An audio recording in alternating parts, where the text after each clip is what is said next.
These are the stories I tell my son.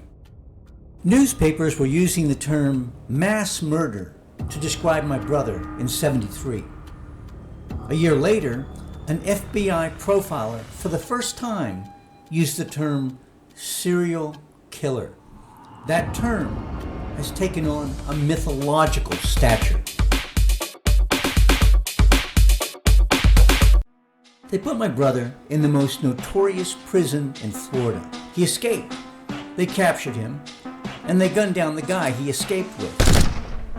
They moved him to a more secure cell block and restricted his visitation privileges. The first time I visited him after the escape, they told me that a guard would escort me to the death row visiting room. It was a small room deep in the prison. The tables were bolted to the floor. I took a seat and waited. The inmate at the next table nodded and smiled. I thought he looked familiar, but I couldn't place the face. A guard brought my brother in. Everyone called him Gene. He sat at the table in front of me. The last time we spoke, he had just read a book on string theory. He did his best to explain quantum entanglement to me. I was curious about something else. Why did the inmate at the next table look familiar? Gene smiled when he realized I was serious. I didn't know who was sitting beside me. Bro, that's Theodore Bundy. I looked. Ted Bundy was smiling at me. I probably smiled back.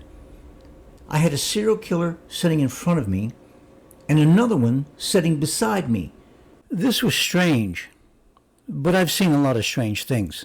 When I was born, Catholic nuns came into my mother's room and took me without an explanation. The way my mother tells the story, the nuns blessed me. This was odd because I'm not Catholic, and it wasn't a Catholic hospital. My parents brought me home. They cleared out a dresser drawer to use as a cradle. It was a good thing that I had been blessed because a serial killer was standing at the foot of my bed. I spent my life in the shadow of a serial killer.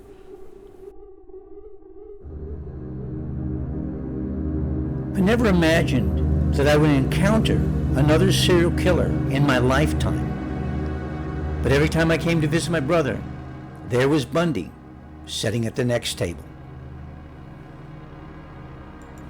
The charming monster loved to hold court. It was common for visitors to abandon the inmate they had come to see and wander over to Bundy's table. I remember a young couple laughing at some witty comment he made. My brother was immune to his charms.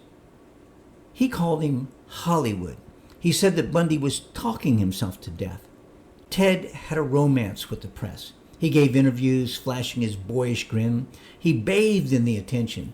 These antics reminded the public that he was still alive and having a good time. Bundy was a remorseless psychopath.